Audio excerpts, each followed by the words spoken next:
tambang batu bara yang ada di Jambi ini kalau bisa, ya kan, stop dulu lah sementara, ya kan, Sampai selesai. sampai jalan khusus ini Ya, selesai. selesai. Nah, kalau bisa seperti itu, Ya. ya kan? Karena kalau misalnya tambang ini terus dijalankan, jalan khusus ini juga berjalan, jadi tidak ada motivasi bagi perusahaan tambang ini untuk mempercepat proses pembangunan jalan khusus ini. Oh, begitu ya. Ya, Pernah diusulkan ke gubernur seperti itu.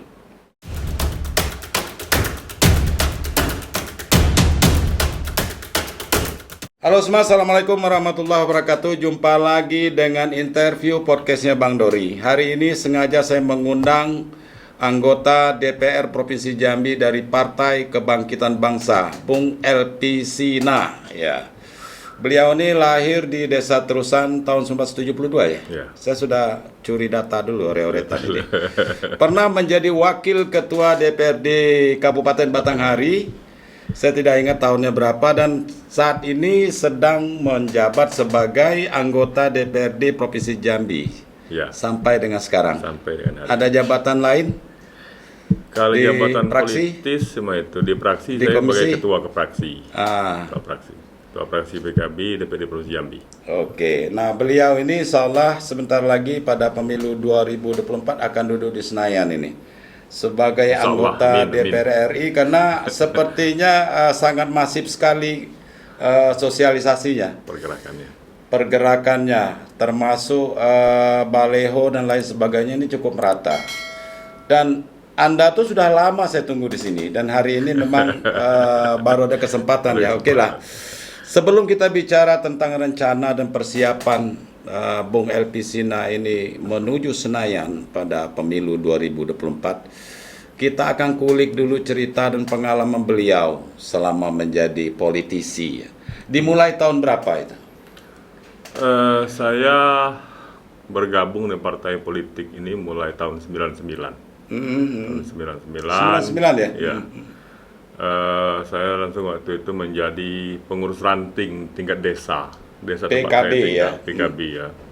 Berarti dari sampai sekarang masih PKB, masih berarti PKB. PKB Tulen PKB dan Tulen. NU Tulen ini. Ya. Iya. Saya memang sejak masuk partai PKB sampai sekarang tetap Belum PKB. pernah loncat pagar. Belum pernah loncat pagar dan Tetap insya setia Allah dengan tidak akan PKB. loncat-loncat lagi. Ya apalagi capresnya sekarang kan memang dari PKB kan. Iya. Oke, Bung LP Sina. Nah, dari sekian banyak pengalaman berpolitik ini, terutama mulai di kabupaten dulu lah ya. Iya. Apa yang mendorong Bung Elpis untuk terjun ke dunia politik ketika pertama kali itu? Adakah sesuatu tujuan yang memang ingin diperjuangkan atau mungkin ada dorongan dari pihak lain atau karena faktor tidak sengaja, kan macam-macam ini. Oh, Sebelum kita bicara lebih jauh. Awalnya dulu saya sebenarnya diajak oleh kawan-kawan sebenarnya. Diajak oleh kawan-kawan untuk bergabung di partai politik waktu itu kan. Niat awalnya sih tidak ingin berkarir di politik. Karena dulu sudah jadi kontraktor katanya. Belum waktu itu Oh, belum. Waktu itu belum. Saya selesai kuliah waktu itu kan belum ada pekerjaan tetap waktu itu. Andalas Padang. Belum ada pekerjaan tetap. Jadi sempat kerja di leasing sebentar. Kemudian karena saya berpikir waktu itu karena jiwa ya karakter yang saya merasa saya itu tidak cocok menjadi karyawan, akhirnya saya memutuskan hengkang berhenti dari leasing. Kemudian saya buat usaha sendiri, buat usaha kecil-kecilan, jual beli karet. Toke kata orang dusun, toke. Jadi toke karet. Toke karet, Iya. kecil-kecilan waktu itu kan. Karet alam, bukan permen karet. Karet alam, bukan, ya kan? Nah, karet alam, jual beli. Akhirnya lama-lama besar dikit, kemudian baru expand ke kontraktor. Gitu. Belum jadi anggota dewan? Belum Oh, waktu iya, itu. Nah, sampai 2004 saya mencalonkan diri menjadi anggota dewan. Tidak beruntung Oh, sempat pernah gagal juga. Sempat Pernah gagal juga. ya. Berarti salah nih catatan saya ini. Ya, pernah Katanya gagal. langsung jadi wakil Ya. ketua. Anda pernah gagal? Pernah gagal. Oh, dapil mana waktu itu? Dapil 1 Batanghari, Kecamatan Morobulian, Kecamatan Morosebo Ilir. Karena mungkin belum banyak yang kenal atau bagaimana? Karena waktu itu kan Belum tahu baru. strateginya. Dulu waktu itu masih sistem nomor urut. Oh, iya. Kebetulan waktu saya mencalonkan diri, saya Walaupun suara banyak, nomor urut di atas saja yang didahulukan.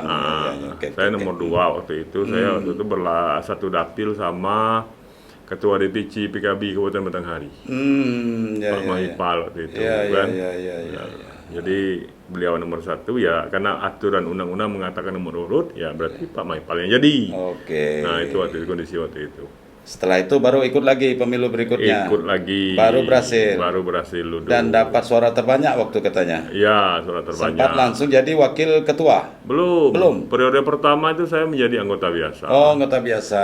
Mulai jadi wakil ketua DPRD Periode Batanghari. kedua. Periode kedua. Tahun Periode berapa kedua. itu? Pemilu 2014. Periode 2014. Iya. Sampai 2019. Iya. Itu jadi wakil ketua di DPR Batanghari. Pemilu 2019 ke 2019 provinsi. ke provinsi. Sampai sekarang. Sampai sekarang. 2024 meloncat lagi ke Senayan. Insya Allah. Kau melompat terus. Nomor 4 ya. Sekarang nomor berapa? Nomor 4. Nomor 2. Nomor 2. Kalau nomor 1 siapa? Ada saudara kita Umar Sadat namanya. Oh, iya. Oke. Baik, Bung LP Sina. Jadi pasti orang banyak bertanya, selaku anggota dewan ini, mulai dari Batanghari ke provinsi, berarti Jambi ini udah banyak hafal gitu kan.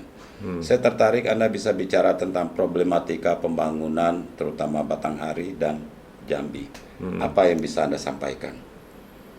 Harapan ya. Boleh, terserah. Kritik juga boleh, harapan juga boleh.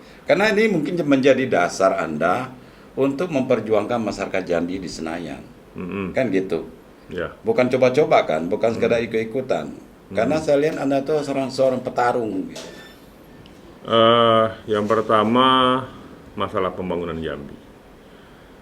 Kalau kita bicara masalah pembangunan Jambi sekarang memang sudah berjalan, tapi memang belum maksimal. Saya pikir kan belum maksimal. Tentu Masih banyak ada faktor kan. Banyak faktor ya kan.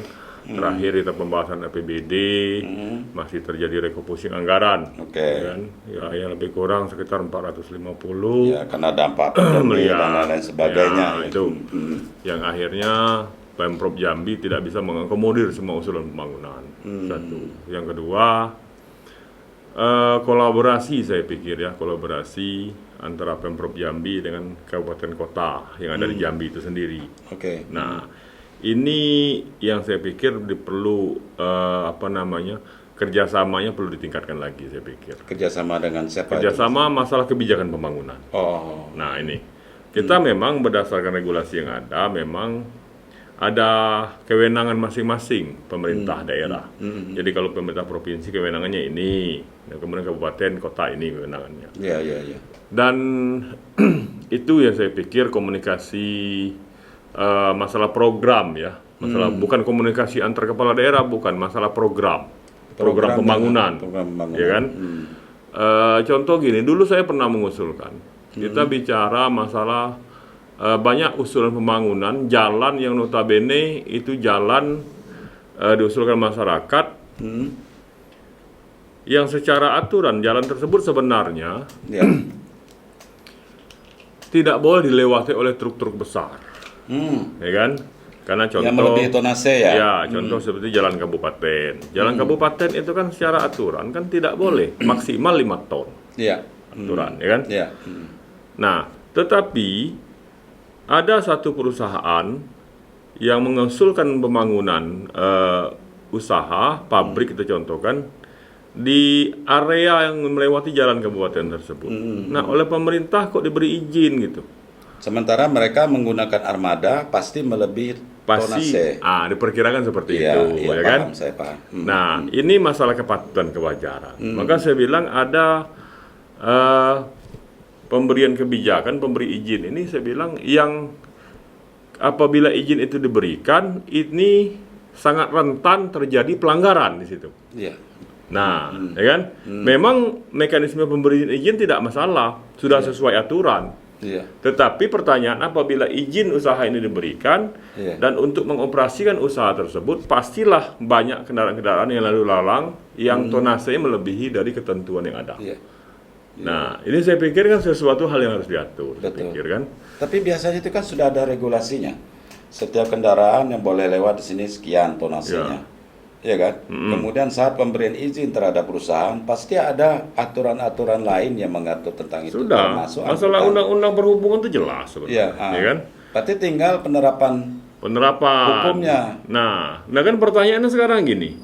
Kalaulah misalnya perusahaan itu sudah berdiri ya di pinggir ruas jalan tersebut, ya kan? Kemudian baru aturan mau diterapkan, sementara perusahaannya sudah mempekerjakan ratusan bahkan ribuan karyawan. Ini kan dilema. Iya. Nah, maunya ya kan sebelum izin perusahaan ini diberikan, ini harus dikaji terlebih dahulu sebenarnya. Oh. Kan gitu. Tapi kalau sudah diberikan dilema, kita tutup perusahaan, karyawan nganggur. Ya kan? Nah, ini dilema di situ. Itu satu. Iya, Kedua, masalah Jambi ini masalah angkutan batu bara. Saya pikir Nah, ya, itu menarik. banyak keluhan lah disampaikan oleh masyarakat. Terutama masyarakat Batanghari. Pengguna jalan, khususnya Batanghari, tempat kampung halaman saya sendiri. Iya, waktu benar. itu, kan? Nah, sekarang kan menjadi dilemanya begini, Bang. Ya, kata orang Jambi ini Batanghari itu paling saro lah. Paling saro, ada. Dilemanya gini, Bang, ya kan? Mau ditutup stop itu tambang, kan pertanyaan berapa banyak masyarakat Batanghari dan Jambi pada umumnya menggantungkan hidup di tambang itu, ya kan? Kan tidak mungkin kita tutup, ya kan? Kemudian mau kita operasikan tambang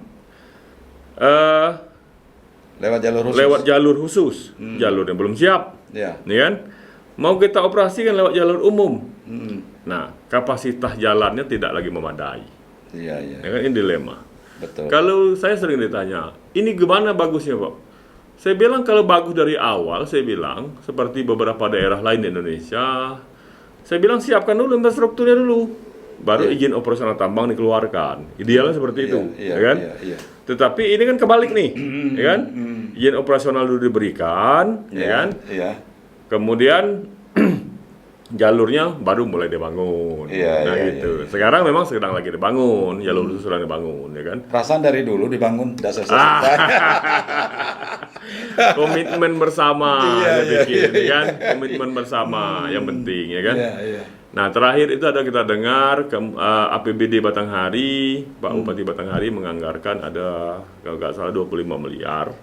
Kemudian APBD provinsi juga menganggarkan 50 miliar. Kabupaten ikut juga itu. Ikut juga itu. Untuk jalur khusus itu. Jalur alternatif itu namanya. Bukan itu tanggung jawab perusahaan. Kalau jalur itu jalur khusus itu murni tanggung jawab perusahaan. Ini jalan alternatif namanya, Pak. Jalan alternatif yang bisa dilalui batubara juga. Enggak, sampai sekarang batubara tidak boleh lewat di situ. Ya kan? Jalur alternatif untuk angkutan umum. Untuk angkutan umum. Apabila ini padat lewat sana. Itu mulai dari Simpang Karmeo, tembusnya dari Simpang Kilangan. Itu jalur yang ada sekarang dan itu sudah selesai. Iya. Pasti Pak Elpis, warga Batanghari itu akan bertanya terus dengan Pak Elpis. Atau jangan-jangan sudah menggerutu dalam hati. Apa gawe Pak Elpis ini katanya wakil kita di provinsi. Jalan kita ini hancur. Pernah enggak digituin? Pernah. Jadi gini. Saya bahkan di demo, ya kan? Pernah di demo? Bukan saya, di DPR di demo. Waktu itu kan ada warga kita, khususnya Kelurahan Tridadi waktu sempat tutup jalan. Itu keluarga itu kita itu tidak salah dan memang itulah puncak kemarahan masyarakat sebenarnya, ya kan? Dan sudah seringkali turun ke jalan, ya kan? Tutup jalan segala macam, pasang tenda itu ini. Iya kan? Kemudian di mana daerah Kumpe ini pernah juga warga turun ke jalan, ya kan? Dan ini saya sangat maklum yang gini-gini, ya kan? Nah, akhirnya kami komunikasi waktu itu dengan teman-teman di Kelurahan Tridadi dan sekitarnya. Akhirnya teman-teman itu sangat akomodatif, ya, keluarga-keluarga yang ada di Tridadi. Akhirnya masyarakat Tridadi waktu itu kita fasilitasi untuk melakukan audiensi dengan pimpinan DPR, termasuk saya sendiri waktu itu. Ada beberapa hal yang disepakati waktu itu, segera melakukan perbaikan segala macam, dan itu alhamdulillah sudah dilakukan. Tapi yang namanya memang jalan itu kan tidak lagi sesuai dengan kapasitas jalan negara yang ada sekarang. Yang ada sekarang. Dan itu memang tidak boleh untuk angkutan batu bara sebenarnya. Sebenarnya, ya kan? Cuma itu beberapa kali kami menyampaikan ini jalan nasional. Sampai itu DPR provinsi. Kan itu masalahnya. Itu salah satu Bang yang melatar belakang kenapa saya maju DPR RI, Bang. Itu ya. Itu salah satu faktornya. Tapi di DPR provinsi pernah tidak dibicarakan habis-habisan soal itu dengan Pak Gubernur? Pak Gubernur bersama waktu fraksi itu, yang lain, ya kan? Sudah kita bicarakan habis-habisan dengan Pak Gubernur, dengan kawan-kawan DPR itu seluruhnya mendukung itu. 55 anggota DPR Provinsi Jambi itu semuanya mendukung jalan alternatif, jalan khusus. Semua yang mendukung, ya kan? Tidak ada satupun yang tidak mendukung. 55 anggota DPR itu mendukung semua. Karena itu mengalami imbasnya semua.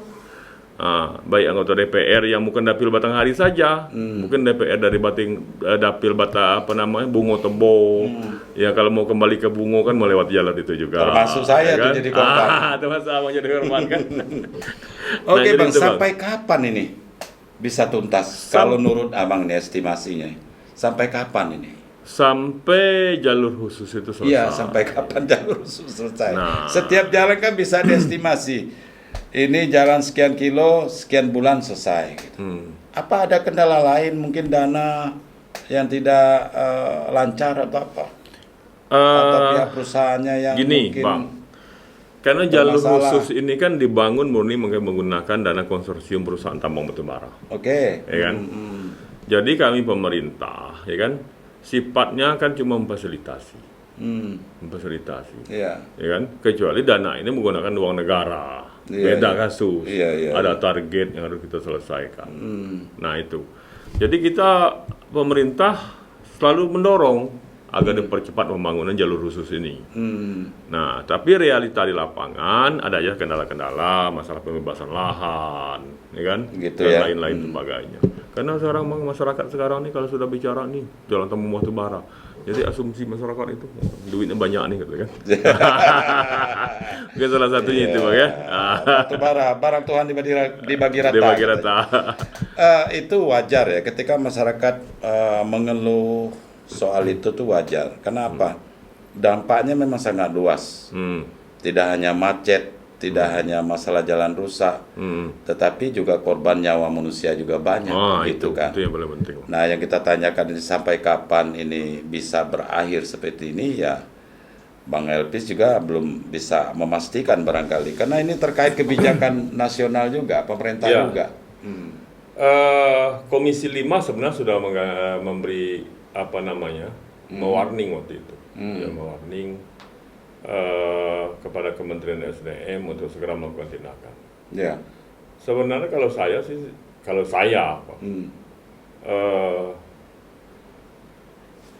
tambang batu bara yang ada di Jambi ini kalau bisa, ya kan, di stop dulu lah sementara, ya kan, sampai selesai, sampai jalan khusus ini selesai. Nah, kalau bisa seperti itu, ya kan, karena kalau misalnya tambang ini terus dijalankan, jalan khusus ini juga berjalan, jadi tidak ada motivasi bagi perusahaan tambang ini untuk mempercepat proses pembangunan jalan khusus ini. Oh, begitu ya? Iya. Pernah diusulkan ke gubernur seperti itu? Kali ini kan domainnya kan kami sebagai DPR kan sifatnya menyampaikan karena pelaksana pemerintah itu kan memang eksekutif. Iya. Kita cuma fungsi pengawasan. Pak Gubernur sebenarnya juga sepaham dengan kami, Bang. Pak Gubernur sangat sepaham, Pak Gubernur. Nah, tapi memang ya kan, karena ini memang kalau bicara masalah tambang yang memberikan izin pemerintah pusat, kemudian jalan juga nasional, juga kewenangan pemerintah pusat. Rakyat menerima sengsaranya. Rakyat menerima sengsara. Oke. Saya lama-lama kita jadi bosan juga bicara masalah angkutan batu bara ini. Bukan bosan apa? Tidak pernah selesai persoalan itu. Kita bergeser ke masalah yang lain. Pak Elpis kan ini sudah menuju wilayah nasional nih sudah. Mau ke Senayan gitu kan. Artinya kerangka berpikirnya, kepentingannya udah kepentingan nasional juga. Tetapi terkait dengan persoalan Jambi, ada hal menarik saat ini, mungkin Pak Elpis juga tahu, Bang Elpis tahu. Saat ini kita Jambi termasuk ya sangat tergantung dengan beras impor.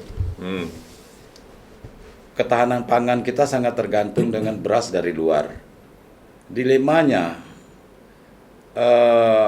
apakah ada kebijakan pemerintah Provinsi Jambi atau Dewan pernah membahas bagaimana masyarakat kembali, petani kita kembali turun ke sawah agar lahan-lahan persawahan kita yang sekarang mulai beralih fungsi itu kembali digiatkan lagi, kembali ditanami lagi, dan menjawab bagaimana keluh kesah petani selama ini, kenapa mereka sampai tidak mau nanam padi. Pernah ada itu dibicarakan di provinsi, dan barangkali mungkin itu juga akan dibicarakan nanti di tingkat nasional. Karena bagaimana mungkin negara ini bisa stabil keamanannya kalau masalah pangan tidak stabil. Ya. Jangan dulu bermimpi swasembada pangan seperti zaman Orde Baru. Sekarang kan sudah banyak bergeser, sudah banyak alih fungsi lahan persawahan kita. Jadi pemukiman, jadi kebun sawit gitu kan. Ya kan? Kenapa pemerintah tidak memberikan jaminan harga yang bagus untuk membeli padi petani? Gabah kering, sehingga mereka menanam secukupnya untuk kebutuhan dia sendiri. Akibatnya sekarang gudang-gudang Bulog kita dipenuhi dengan beras-beras impor. Lucu kan? Negara agraris, subur, batu pun katanya bisa jadi tanaman. Kok kita malah beli beras dari luar? Nah, bagaimana nih konsep pemikiran Pak Bung Elpis soal ini?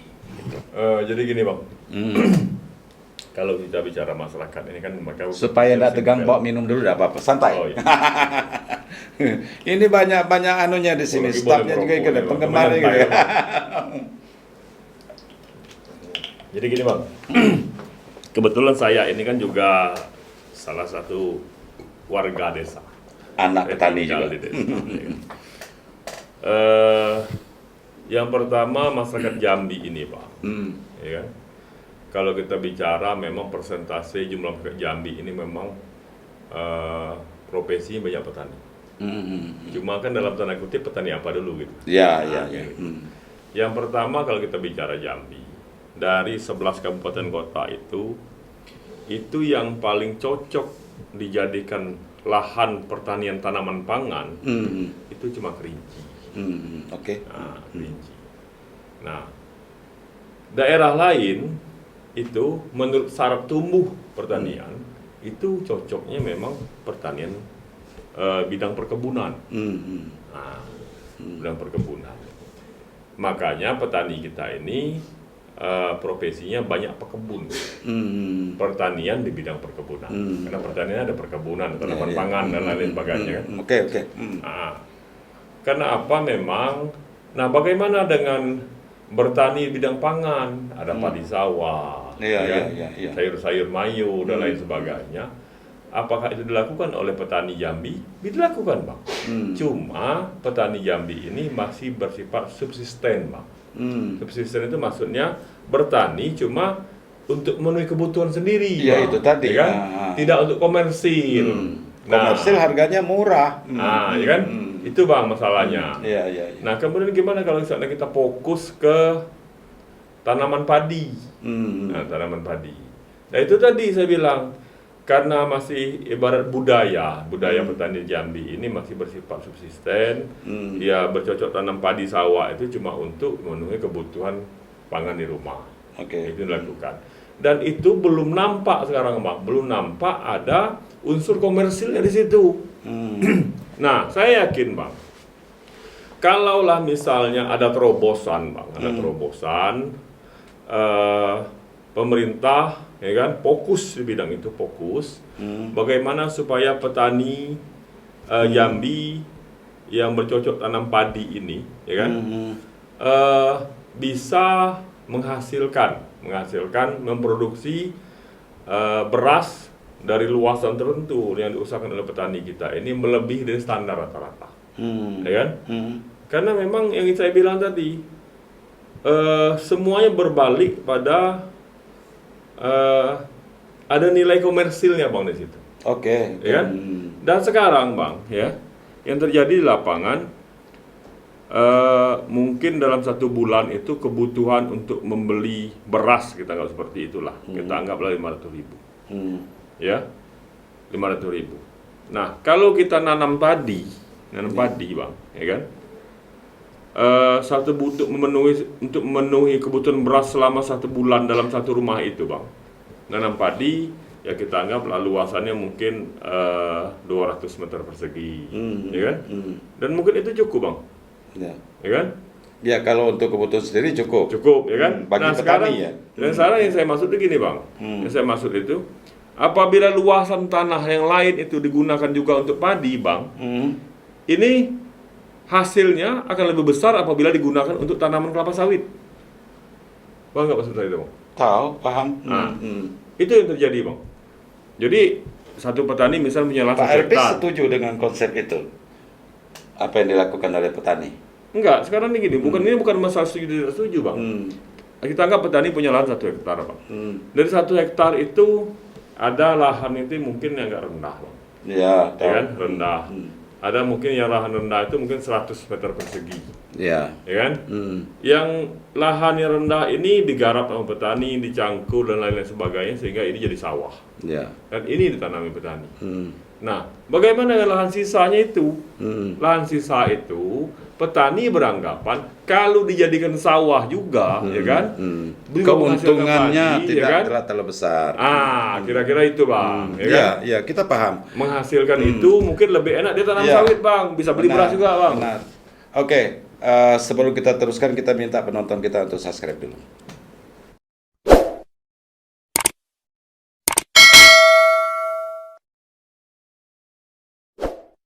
Jadi begini bang, dulu ya kita sebut eranya, era Orde Baru, ketika petani menanam sawah melebihi kebutuhan dia sendiri, maka pemerintah mensubsidi dengan cara membeli gabah petani dengan harga yang relatif bagus. Sehingga apa? Stabilitas pangan, ketahanan pangan tetap terjaga. Stok beras di Bulog untuk berapa tahun tuh ada dari petani. Itu yang kita maksud. Nah sekarang fenomena ini memang petani akan mengkalkulasi untung rugi daripada nanam sawah banyak-banyak padi ini ditanami, toh keuntungan materinya nilai komersilnya tadi sedikit, lebih baik ditanami sawit. Kalau ini tidak segera diatasi, maka tidak menutup kemungkinan beberapa tahun ke depan kita udah kehilangan sawah, semua udah beralih fungsi menjadi sawit. Nah, saya sudah pernah tanya juga dengan anggota dewan kita di sini, Bung Rocky dari Gerindra. Dia juga mengakui bahwa sampai hari ini memang anggaran pemerintah provinsi untuk misalnya katakanlah revitalisasi persawahan kita, membuat jalur irigasi, taman irigasi yang lebih bagus dari sekarang, itu malah minim. Nah, ini yang saya maksud. Karena kita sekarang sudah berpikir bagaimana ketahanan pangan ini harus segera dikembalikan seperti itu. Isu nasional sekarang sedang berkembang seperti itu. Oke, itu kita pending dulu cerita itu. Kita cerita persiapan Bang LP Sina ini ke Senayan. Nah, karena udah banyak makan pengalaman ini. Iya kan? Jadi anggota DPR Kabupaten berapa tahun tadi? 2 periode. 2 periode. Ini sekarang sudah di provinsi. Sejauh mana persiapannya ini? Alhamdulillah bang, saya ini sampai hari ini itu sudah berkeliling ke pelosok Provinsi Jambi ini lebih kurang 6 bulan. Sudah 6 bulan? Ya. Hampir semua kota kabupaten, 12 kota kabupaten ini udah? 12 kabupaten kota sudah saya datangi semua, tapi walaupun mungkin belum merata sampai ke pelosok-pelosok ya. Sudah buat tim? Sudah tim, alhamdulillah sudah clear semua. di 11 kabupaten kota. Kemudian ada paradigma baru selama saya berkeliling ini saya temukan. Paradigma baru. Nah, ini menarik. Apa kira-kira ini? Saya bertemu dengan beberapa tokoh ya, yang saya temui itu, dan tokoh tersebut menyimpulkan pada akhirnya memutuskan untuk meninggalkan politik. Meninggalkan politik. Nah, ini Tidak bisa mau lebih tahu dekat lagi lagi. dengan politik, ya. Tidak mau tahu lagi dengan politik. Jadi saya tanya Bang, saya bilang, Pak Imam, kenapa saya bilang akhirnya meninggalkan politik? Iya. Akhirnya Tidak mau ikut-ikutan tidak gitu mau ya. ikut-ikutan, ya. Dan ini jawaban ini saya temui dari beberapa Bang, ya kan? Bukan hanya satu, ya kan? Tokoh-tokoh masyarakat lah ya. Tokoh-tokoh masyarakat ya. Bahkan ada yang semangat menyampaikan, saya dulu orang partai politik. Wah, sangat semangat dia nyampaikan dia cerita, kisah segala macam ya kan. Jadi intinya gini Bang, intinya banyak hal yang terjadi dalam politik yang di luar prediksi mereka, ya kan.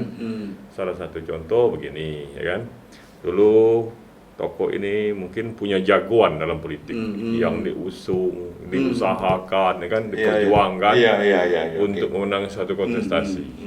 Nah begitu menang, mungkin ada harapan yang tidak sesuai, ya kan, yang tidak mungkin bisa penuhi semua, direalisasikan lah dengan pemimpin. Nah kemudian bapak tersebut, tokoh tersebut juga beranggapan periode berikutnya, ya kan, mencoba lagi sesuatu yang baru dengan harapan baru tentunya Bang ya, harapan baru. Nah kejadian sama lagi Bang. Ketemu lagi kejadian seperti itu ya kan, tidak sesuai dengan harapan. Sehingga dengan kejadian-kejadian tersebut, maka yang tahu salah satu tokoh ini memutuskan untuk berhenti, ya kan, dalam dinamika politik, dalam dunia politik. Ya kan? Dan bahkan lebih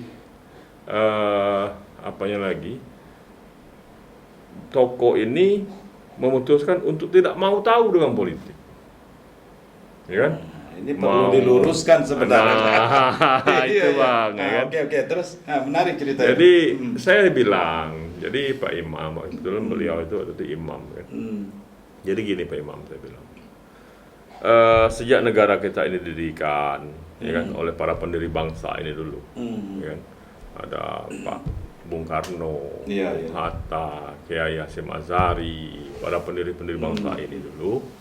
Maka waktu itu disepakatilah bahwa Pancasila sebagai dasar negara Republik Indonesia dan Undang-Undang 1945 dijadikan sumber hukum tertinggi di Republik dan dijadikan sebagai dasar penyelenggaraan pemerintah ya Republik Indonesia. Maka waktu itu disepakatilah bahwa Indonesia ini merupakan negara NKRI, ya kan, Republik, ya, menganut sistem pemerintahan presidensial, Bang, dengan kepala negaranya presiden. Dan konstitusi kita juga mengatur bahwa untuk menjadi presiden itu harus dicalonkan dari partai politik. Ada proses politik, ada mekanisme politik, ya kan? Ini konstitusi loh Bang yang mengatur. Dan kemudian ada wilayah yang kita sebut yang wilayahnya lebih kecil daripada, yang merupakan bagian daripada NKRI, ada wilayah yang tersebut dengan provinsi, yang kepala daerah yang kita sebut dengan gubernur. Kemudian turun dari itu ada wilayah yang kita sebut dengan kabupaten, kota, yang kepala daerah yang kita sebut dengan bupati dan wali kota. Dan untuk menjadi kepala-kepala ini Bang, kepala negara, kepala provinsi yang kita sebut dengan gubernur, kepala kabupaten yang kita sebut dengan bupati, ya kan? Ini kan harus melalui jalur politik, Bang. Nah, jalur politik. Dan memang ada jalur lain, Bang, jalur independen, ya kan, untuk menjadi kepala daerah. Itu juga proses politik, ya kan? Sebenarnya. Proses politik. Nah, kalaulah, Bang, proses politik. Nah, tokoh-tokoh yang saya temui tadi, Bang, ini kan saya anggap ini orang-orang hebat ini, Bang. Orang baik, orang pintar, orang-orang hebat. Kalaulah orang-orang seperti ini tidak mau lagi dengan politik, pada meninggalkan politik, lalu lantas politik kita gimana, Bang? Sebenarnya alasan mereka itu apa? Karena faktor itu tadi, Bang, kekecewaan tadi. Kekecewaan. dan itu banyak dialami oleh beberapa kekecewaan karena mungkin barangkali selama ini banyak aspirasi mereka yang tidak terakomodir. Mungkin Ya. janji para politisi yang tidak Nah. terrealisasi, entah Ya. itu bupati, entah itu ke dewan. Sementara dia mungkin sudah ikut bersusah payah. Apa ya? Hmm. Jadi makanya saya sampaikan kepada beberapa seperti Pak Imam tadi ya, saya sampaikan.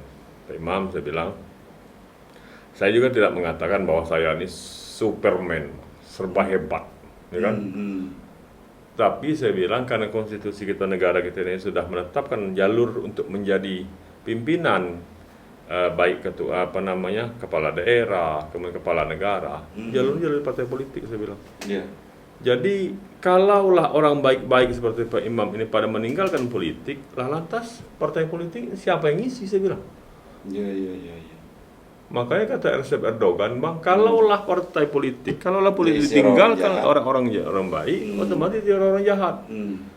Ya. Kalaulah itu terjadi, Bang, nanti pengurus suatu partai politik nanti orang-orang jadi jahat, penjahat Bang. semua. Ya kan? Nanti KPU ngirim surat supaya Iya. partai politik ini mengajukan nama calon. Karena pengurusnya orang-orang jahat, orang-orang jahat ada calonkan semuanya. Artinya itu memang fenomena yang terjadi di tengah masyarakat sekarang ini, ya wajar tuh mereka kecewa, mereka putus asa, Iya. mereka bahkan mungkin marah.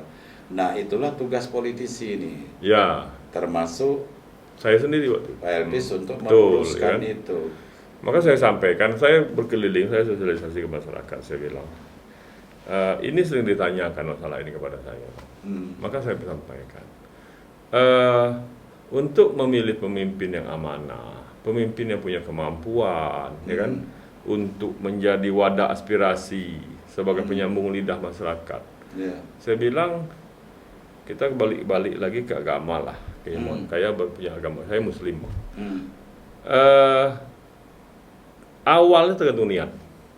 Innama a'malu binniyat, Bang.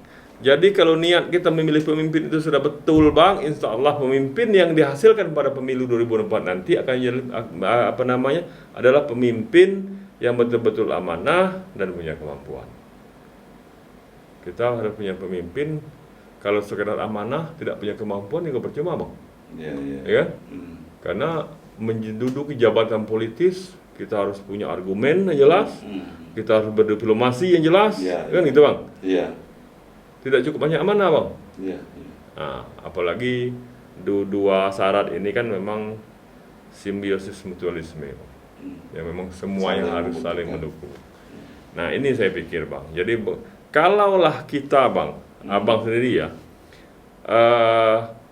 dalam memilih calon, niat Abang, ini sekarang saya nyalon nih, Bang. Abang sebagai pemilih nih, ya kan?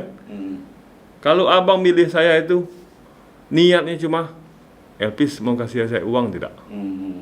Kan begitu, Bang? Ya. Niatnya cuma berharap sesuatu yang saya berikan kepada Abang. Nah, niat ini kan sudah salah, Bang.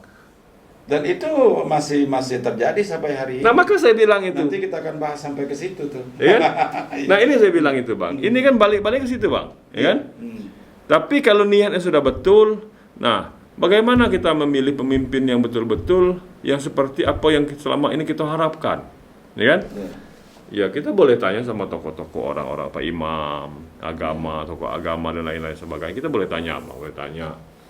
Kalau menurut Islam sendiri kan ada beberapa syarat menjadi pemimpin. Karena menurut mata adat, Bang, pemimpin itu bercakap dulu lebih sepatah, berjalan dulu selangkah. Kan gitu, Bang.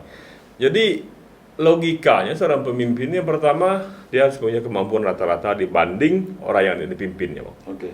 Ya kan? Satu. Yang kedua mungkin intelektualitas lah, Bang. Ya kan? Yang ini juga perlu jadi pertimbangan, Bang. Makanya kalau kita bicara pemimpin yang ideal, makanya ada beberapa, Bang, masyarakat bertanya kepada saya. Kadang-kadang kita ini pusing pula nengok calon baleho ini terlalu banyak, katanya kan. Saya bilang justru dengan banyaknya calon itu kita enak memilih. Banyak pilihan. Tapi kalau 5 calon cuma satu, Bang, gimana kita mau milih lagi, Bang? Yang lebih pusing lagi calon instan. Ada pusing lagi. Iya kan? Iya. Sekarang kan lagi musim nih calon instan. Tidak hanya mie instan kan? Calon pemimpin juga instan. Iya. Ya, ujung-ujung jadi calon Udahlah. Oke, Bung LP atau Bang LP Sinang. Tentu banyak tantangan tadi diantaranya itu. Walaupun ini mungkin cerita lama tapi masih menarik sampai hari ini dan kita sudah sempat senggol sedikit tadi. Bagaimana cara seorang LP Sina memberikan pencerahan kepada masyarakat agar jangan lagi ada money politik di tengah masyarakat dalam pemilihan umum ini, pemilu legislatif ini. Karena masyarakat juga sebenarnya punya kebiasaan seperti itu walau tidak semuanya. Jadi gini Bang, Itu kan berat ya, tantangan itu kan berat itu. makanya dalam politik itu secara garis besar Bang, pemilih itu dibagi menjadi dua. Ada pemilih intelektual, kemudian ada pemilih awam. Ya. Ya kan? Pemilih intelektual dalam hal menentukan pilihan Bang, ya kan? Niatnya Bang, ya kan? Umumnya sudah betul Bang. Ya. Niatnya Mencari pemimpin yang bagus, ya kan? yang ideal, yang idealis, Ya kan? Nah, tapi ada juga sebagian pemilih yang masih menganggap bahwa proses memilih dan dipilih itu, ya kan? Ada tanda kutip, ada proses transaksi di situ Bang, ya kan? Transaksional, ya kan? Nah ini Bang, saya sangat mengajak kayak orang-orang seperti Abang, ya kan? Kemudian tokoh-tokoh lain ada di Jambi ini, baik dengan semua posisi dan kewenangannya masing-masing, supaya kita memberi pencerahan kepada masyarakat. Karena saya sendiri juga tidak sanggup Bang, kerahnya saya sendiri. Tapi kalau semua stakeholder yang ada di Jambi ini, kita menyamakan ritme, ya kan? Menyamakan frekuensi, menyamakan persepsi untuk meluruskan masyarakat Jambi ini supaya menjadi pemilih cerdas, memanfaatkan pemilu ini menjadi momen ya yang sangat penting untuk menghasilkan pemimpin-pemimpin yang memang berkualitas ke depannya. Iya, termasuk podcast ini sebenarnya kita siapkan juga membantu masyarakat Jambi mencari figur-figur pemimpin mereka, mulai dari caleg kota, kabupaten, provinsi dan DPR, termasuk calon-calon kepala daerah gitu. Dari sini kita bicara, masyarakat jadi tahu, oh ini loh yang lebih berkualitas, ini loh yang punya konsep yang jelas gitu kan, ya kan? Iya. Nah kita membantu KPU juga ini untuk mensosialisasikan calon-calon anggota legislatif kita, sehingga masyarakat semakin tercerahkan. Ya. Tetapi Pak Elpis masih melihat ini tantangan soal money politik itu. Karena saya khawatir begini, Pak Elpis sudah cukup concern terhadap konsep yang sangat idealis tadi. Tetapi ada pihak lawan sekandang yang juga melakukan perbuatan seperti itu. Caleg itu sendiri sebenarnya yang menggoda masyarakat. Ya, itu Ada itu. komitmen enggak di dalam partai agar tidak melakukan itu? Eh, Saya mengutamakan itu sebenarnya. Kita di Ini, dalam partai sendiri. Bang, saya tidak tahu partai lain seperti apa ya. Ya. Tapi yang jelas, saya pikir sekarang partai-partai peserta pemilu ini umumnya sudah bagus-bagus semua ini, ya bagus-bagus semua. Bagus apanya Ya. maksudnya? Konsepnya? Konsepnya sudah bagus-bagus, ya kan? Visi misinya jelas. Itu Iya. partai-partai yang ada saat ini. Dan caleg-caleg yang diajukan menjadi calon legislatif dari semua partai itu juga cukup bagus-bagus ya, bagus-bagus kualitas dan lain-lain Melalui sebagainya. proses kan? penjaringan lah ya. Penjaringan. Dan ini sudah berjalan. Sudah berjalan. Nah, tinggal lagi masyarakat memilih yang terbagus di antara yang bagus. Itu saya pikirkan, ya kan? Memilih yang terbagus di antara yang bagus. Ya kan? Karena saya sampaikan tadi, Bang, caleg-caleg semua partai ini bagus-bagus nih, Bang. Ya kan? Hebat-hebat orangnya, Ya, ya kan? yang cantik juga banyak. Tapi di sekolah jadi ketua OSIS pun belum pernah. Gitu. Ujung-ujung jadi calon. Iya. Oke, terus. Saya jadi nyerempet nanti. Iya. Terus, oke.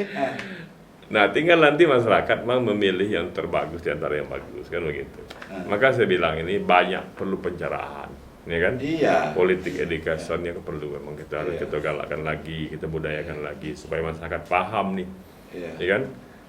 Bagaimana politik ini, momen-momen seperti ini menghasilkan pemimpin-pemimpin yang berkualitas, pemimpin yang amanah, ya kan, dan punya kemampuan untuk membangun negeri Jambi yang kita cintai ini, Bang. Amin. Nah, itu Mudah-mudahan. saya pikir, Bang. Oke, terakhir barangkali Pak Elpis sudah menjalani ini proses politik yang sudah sekian lama, termasuk sosialisasi untuk menuju Senayan. Optimis tidak pemilu 2024 Jambi lah akan lahir pemimpin atau calon-calon anggota legislatif yang lebih berkualitas dari sebelumnya, melihat keadaan sekarang? Karena tadi udah banyak calon-calon yang tampil. Bang, harapan itu harapan kita semua, saya pikir. Ya, setiap dekade kita selalu berharap. Cuma saya percaya satu hal, Bang. Bahwa generasi muda itu pasti lebih hebat dari generasi tua, Bang. Iya. Ya kan? Kenapa saya bilang gitu, Bang? Generasi muda yang mana ini, Pak Elpis? Ini harus jelas dikit, agak sensitif kita bicara muda-muda ini. Cuma masalahnya gini, Bang. Saya mau masalah gini. Kan generasi muda ini banyak kan? Tapi kan tidak semuanya, Bang. Pemilih maksudnya, pemilih pemuda ya. Oke. Pemilih milenial. Ya. Tidak semuanya, Bang, ya kan? Iya. Karena saya pikir begini, Bang. Maksudnya penilaian secara keseluruhan, Bang. Oke. Dan memang kita akui memang generasi sebelum ini ada yang memang tidak terbantahkan, ya kan? Istilah itu tidak bisa didandingi, ya kan? Kan ada tokoh-tokoh Jambi yang hebat-hebat, ya kan? Itu kan tidak terbantahkan memang. Itu memang orang Bang, yang menjadi idola kami para muda-muda, ya kan? Dan yang saya sampaikan tadi bahwa generasi muda ini lebih hebat dari generasi tua. Maksudnya gini, Bang. Maksudnya kalaulah generasi muda ini tidak lebih hebat dari yang tua, Indonesia tidak maju, Bang. Itu maksudnya, Bang. Oke. Ya kan? Iya. Coba Bang bayangkan, kalau generasi ini tidak lebih hebat dari yang tua, Bang, mungkin nggak negara kita ini maju, Bang? Iya. Ya kan? Maju atau mundurnya negara ini tergantung generasi mudanya juga kan. Nah, makanya saya bilang, ya kan? Kalau dalam bahasa adat kita tuh apa, rame kampung dengan muda. Tua kampung dengan tua. Saya udah paham amat tuh cerita seloko adat itu. Oke, terus. Nah, maka saya sampaikan, Bang, bukannya ibarat saya itu membandingkan, tidak. Dan ini tuntutan, Bang, sebenarnya. Ya kan? Apa yang tersirat dari omongan saya ini tuntutan, Bang, sebenarnya. Oke. Tuntutan apa ya maksudnya? Generasi muda harus lebih giat lagi. Lebih keras lagi usahanya, ya kan? Untuk memajukan negeri ini. Nah, itu maksudnya sebenarnya dari kalimat saya sampaikan tadi, Bang. Kita sangat mengapresiasi keikutsertaan anak-anak muda di kancah politik. Tetapi juga harus melalui proses yang baik lah, gitu kan. Karena jangan instan lah. Karena jangan sampai mencederai demokrasi kita. Ya udah tahu lah arahnya kan, ya kan. Sehingga kawan-kawan adik-adik kita ini yang meniti karir di situ berjuang dari nol, mereka merasa dihargai. Ada tahapan yang harus dia lewati. Betul, Bang. Jadi gini, Bang. Kami dari PKB sendiri, Bang, alhamdulillah sekarang kalau kita persentasekan ada ya 10%. Yang caleg kami itu generasi Z dan generasi milenial. Wah, bagus perkembangannya ya. Jadi memang kaderisasi di PKB itu jalan, Bang, memang. Artinya sebelumnya mereka dikaderkan. Dikaderkan. Ada pembekalan. Kemudian track record mereka juga pasti dikaji kan sebelumnya. Dan sekarang sudah sebentar lagi akan ditetapkan sebagai daftar calon tetap. Dan mungkin bisa lebih ya sekitar 10% lah. Ini memang caleg ini memang dari kaum milenial dan generasi Z memang caleg ini. Tujuannya apa? Supaya nanti kalau caleg ini jadi bisa satu irama, satu frekuensi, mewakili masyarakat kita yang notabene dari kaum milenial dan kaum generasi Z ini, Bang. Dia punya dewan yang sama, ya kan? Seusia yang sama. Itu harapan kita. Terakhir, Bang Elpis, untuk timnya atau konstituennya, apa yang ingin disampaikan? Baik, Bang, terima kasih bagi para tim ses ya, tim pemenangan saya ingin sampaikan bahwa dalam melakukan kerja-kerja untuk pemenangan ini, saya pesan satu hal, bekerjalah dengan baik, bekerjalah dengan santun, Ya. tunduk dengan patuh dengan aturan yang ada di Republik ini, dan yang tidak kalah penting, ya kan, jangan terjadi gesekan dengan kontestasi yang lain. Jaga etika segala macam. Ya kan, berpolitiklah dengan santun, ya kan, namun usaha tetap kita jalankan. Oke. Itu, Bang.